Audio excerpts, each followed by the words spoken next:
Hello everyone, welcome to the JK toppers academy Qazigund. I hope कि आप सभी ठीक होंगे, अच्छे से होंगे। तो बेटा, आज जो हमारा टॉपिक है वो है क्लास 9th हिस्ट्री का पहला लेक्चर, जिसमें आज हम पढ़ने वाले हैं फ्रेंच रेवोल्यूशन। जो हमारा पहला टॉपिक है, पहला चैप्टर है फ्रेंच रेवोल्यूशन, वो आज के इस वीडियो में हम पढ़ने वाले हैं। लेकिन लेक्चर को शुरू करने से पहले आप लोगों को मैं बता के ले चलूं कि अभी तक आपने क्लास 6th में भी हिस्ट्री पढ़ी है, क्लास 7th में भी हिस्ट्री पढ़ी है और क्लास 8th में भी आप लोगों ने हिस्ट्री पढ़ी होगी। But the thing is that कि जो आप लोगों ने क्लास 6th में हिस्ट्री पढ़ी थी, that was about ancient history. और सेम उसी तरीके से अगर बात करेंगे हम, जो आप लोगों ने 7th क्लास में हिस्ट्री पढ़ी थी, that was about medieval history. और रिसेंटली जो आप हिस्ट्री पढ़ के आए हो, क्लास 8th की जो आप लोग रिसेंटली हिस्ट्री पढ़ के आए हो, तो आप लोग बखूबी जानते होंगे कि वो किसके रिलेटेड थी। That was all about modern history.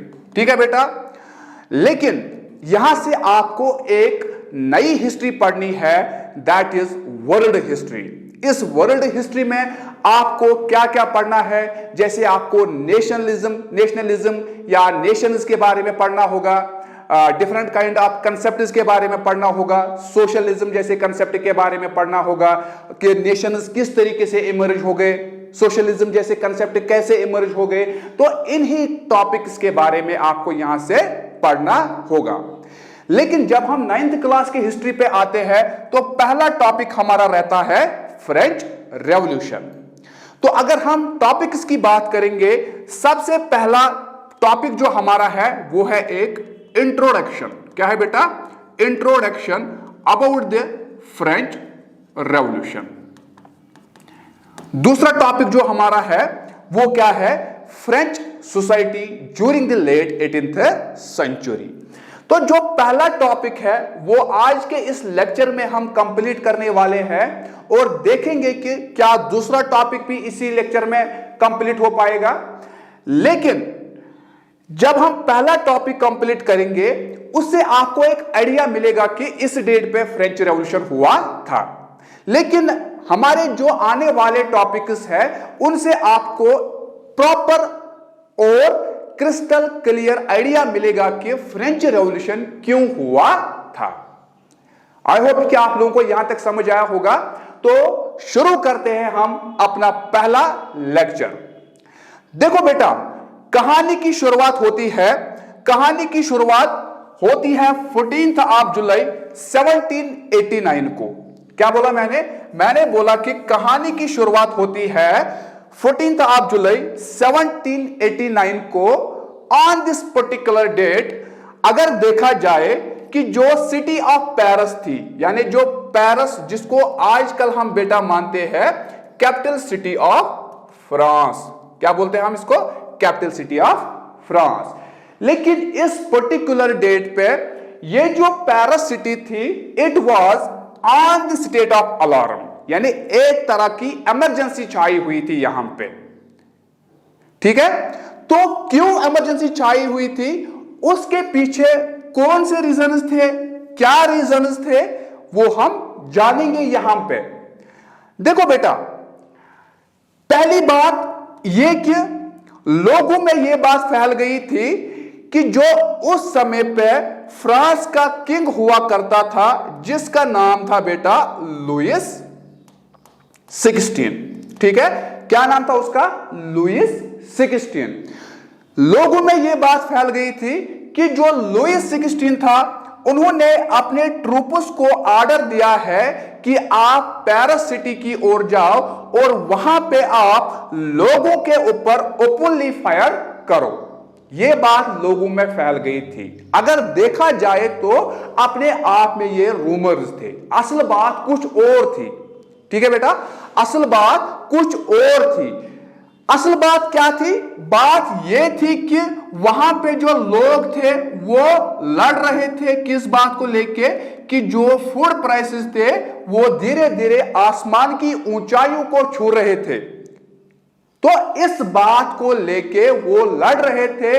अब किंग जो था उस समय का लुई 16, उन्होंने अपने ट्रूप्स को ऑर्डर दिया था कि वहां पे स्थिति खराब हो चुकी है, वहां पे law and order out of control हो रहा है, उस लॉ एंड ऑर्डर को मेंटेन करने के लिए आप वहां पे जाओ और वहां पे आप लॉ एंड ऑर्डर को कंट्रोल करो।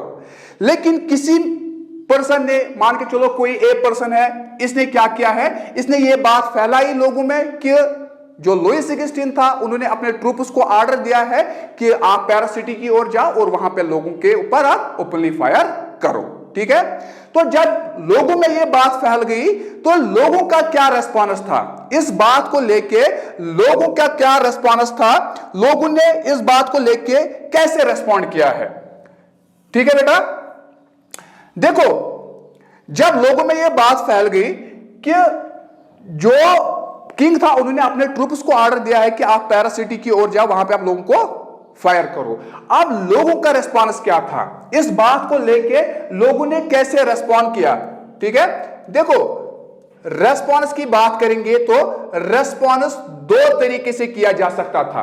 पहला यह कि लोग सरेंडर कर सकते थे, आइए और हमें मार डालिए, हमारे में इतना कैलिबर है ही नहीं, हम में इतनी हिम्मत है ही नहीं कि हम इस सिचुएशन को हैंडल कर सकते हैं।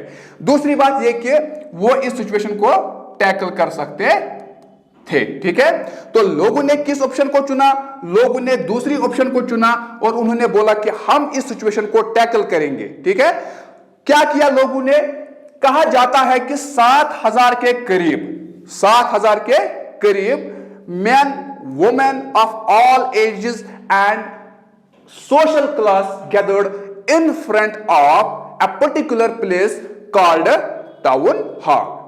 तो वहां पे एक जगह था जिसको लोग टाउन हॉल के नाम से जानते थे, और लोग 7,000 के करीब, चाहे जिसमें औरतें थे, मर्द थे, बूढ़े थे, बच्चे थे, सभी घरों से निकल के आए और उन्होंने बोला कि हम इस सिचुएशन को टैकल करेंगे और हम इनको मुंह तोड़ जवाब देंगे। ठीक है, और जमा कहां पे हो गए, जमा हो गए बेटा कहां पे, एक जगह था वहां पे जिसका नाम था टाउन हॉल, और वहां पे वो जमा हो गए।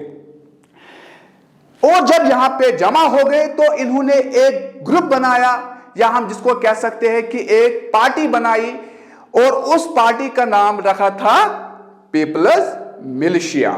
क्या बोला था, पीपल्स मिलिशिया। यहां पे वर्ड आया है मिलिशिया। क्या आया है बेटा, मिलिशिया। एक होती है मिलिट्री, मिलिट्री के बारे में आप अच्छे से जानते होंगे। मिलिट्री क्या होती है, सिंपल शब्दों में हम समझाने की कोशिश करेंगे कि वो लोग क्या होते हैं, ट्रेनर होते हैं, उनको नॉलेज होती है गन्स की, उनको नॉलेज होती है हर एक इक्विपमेंट की जो किसमें इस्तेमाल किया जाता है, जंग में इस्तेमाल किया जाता है, या अपने जो एनिमी होता है उसको डिफेंड करने के लिए वो लोग इस्तेमाल करते हैं। ऐसे इक्विपमेंट्स के बारे में उनको बखूबी ट्रेनिंग होती है और वो ट्रेनर होते हैं। लेकिन मिलिशिया की बात करेंगे, जो मिलिशिया है, मिलिशिया हम सिंपल शब्दों में ये कह सकते हैं कि अनट्रेनर्ड। तो ये लोग सिंपल शब्दों में कौन थे, अनट्रेनर्ड। ठीक है बेटा, अनट्रेनर्ड। इनके पास ना नॉलेज थी, ना इनको पता था कि हथियार कैसा चलाया जाता है, ना इनको पता था कि गन को कैसे ओपन किया जाता है। दे वर कंप्लीटली अनट्रेनड एंड अनस्किल्ड। लेकिन फिर भी इन्होंने बोला कि हम एक मिलिशिया बनाएंगे और उसको हम नाम देंगे पीपल्स मिलिशिया। दरअसल ये पीपल्स मिलिशिया किस लिए बनाई गई थी, ताकि हम इस सिचुएशन को टैकल कर सकते हैं। क्लियर बेटा। इसके बाद क्या हुआ, इसके बाद देखा जाए तो ये जो लोग थे, ये जो जमा हो गए थे, 7,000 के करीब जो लोग जमा हो गए थे, इन्होंने अपने आप को डिस्ट्रीब्यूट किया था ग्रुप्स में। किसमें डिस्ट्रीब्यूट किया था, ग्रुप्स में। जैसे कि देखा जाए कि, समझो मेरी बात को, ये मान के चलो कि ये फ्रांस था, ये इसका नॉर्दर्न साइड है, ये साउदर्न, ये है ईस्टर्न और ये है वेस्टर्न। मान के चलो मेरी बात को, अगर देखा जाए तो 200-300 यहां की ओर चले गए, 200-300 यहां की ओर चले गए, 200-300 यहां की ओर चले गए और 200-300 यहां की ओर चले गए।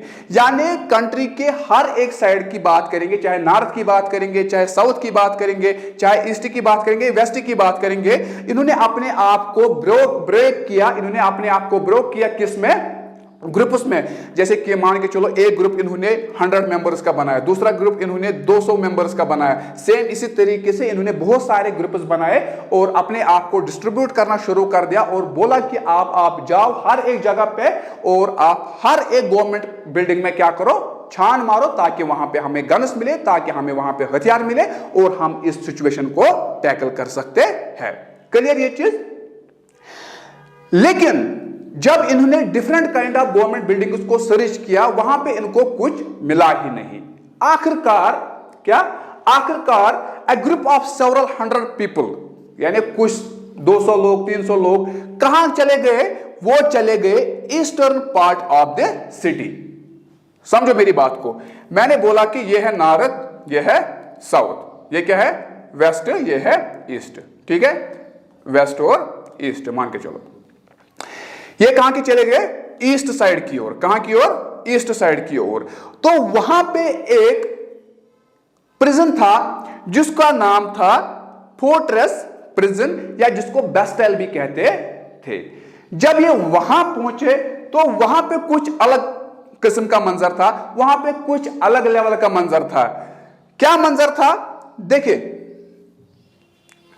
देखो बेटा, जब ये वहां पहुंचे तो इन लोगों ने क्या पाया, इन लोगों ने वहां पे पाया कि जो वहां पे जो ये प्रिजन था वहां पे खाली 7 प्रिजनर्स थे। कितने थे बेटा, 7 प्रिजनर्स। और जो कमांडर था इस बेस्टाइल का, इसको इन्होंने क्या किया, मार गिराया। जब यहां बेस्टाइल पे हमला हो गया तो इन लोगों ने क्या किया, इन लोगों ने इसको मार गिराया। और जितने भी यहां पे प्रिजनर्स थे इन सभी को बोला कि अब आप आज से आजाद हो और आप फ्री हो, आप यहां से जा सकते हो। और उसके बाद जितना भी वहां पे सामान था, चाहे गन्स की बात करेंगे, चाहे बाकी हथियारों की बात करेंगे, वो उन्होंने क्या किया, लूट लिया और अपने आप में डिस्ट्रीब्यूट करना शुरू कर दिया। और उनको पता था कि हमें सिचुएशन को क्या करना है, टैकल करना है और ये हथियार हमारे काम आएंगे। लेकिन ये जो बेस्टाइल था, एक और बात, ये जो बेस्टाइल था, अगर बेस्टाइल की बात करेंगे तो लोग इससे हद से ज्यादा, क्या लोग इसको हद से ज्यादा नफरत करते थे, क्योंकि ये डेस्पोटिक पावर ऑफ किंग को दर्शाता था। यानी जो किंग का डेस्पोटिक पावर था उसको ये दर्शाता था। इस वजह से लोग हद से ज्यादा इस क्या प्रिजन के साथ नफरत करते थे। उसके बाद अगर देखा जाए कि ये जो फोर्ट्रेस प्रिजन था इसको क्या किया गया, इसको डिमोलिश किया गया और जितने भी इसके फ्रेगमेंट्स थे इनको बाजार में बेच दिया गया। और उसके बाद जो डेज थे, यानी आने वाले जितने भी दिन थे, यानी 14 ऑफ जुलाई 1789 जो डेट था, उसके बाद 15 ऑफ जुलाई, 18 ऑफ जुलाई, उसके बाद देखा जाए तो बहुत सारे दंगे हो गए थे। चाहे पैरासिटी की बात करेंगे या कंट्री साइड की बात करेंगे तो बहुत सारे दंगे देखने को मिले और वहां पे बहुत सारे नुकसान देखने को मिले थे। लोग लड़ रहे थे, जो प्राइसेस हाई हो रहे थे तो उस बात को लेके लोग हद से ज्यादा लड़ रहे थे और वहां पे जो सिचुएशन थी वो बहुत ज्यादा वर्स्ट हो गई थी। So that was all about today's lecture, hope you like it. अगर आपको वीडियो पसंद आए तो वीडियो को लाइक कीजिए और अपने फ्रेंड्स के साथ शेयर कीजिए। मिलते हैं इंशाल्लाह नेक्स्ट लेक्चर में, तब तक के लिए अल्लाह हाफिज।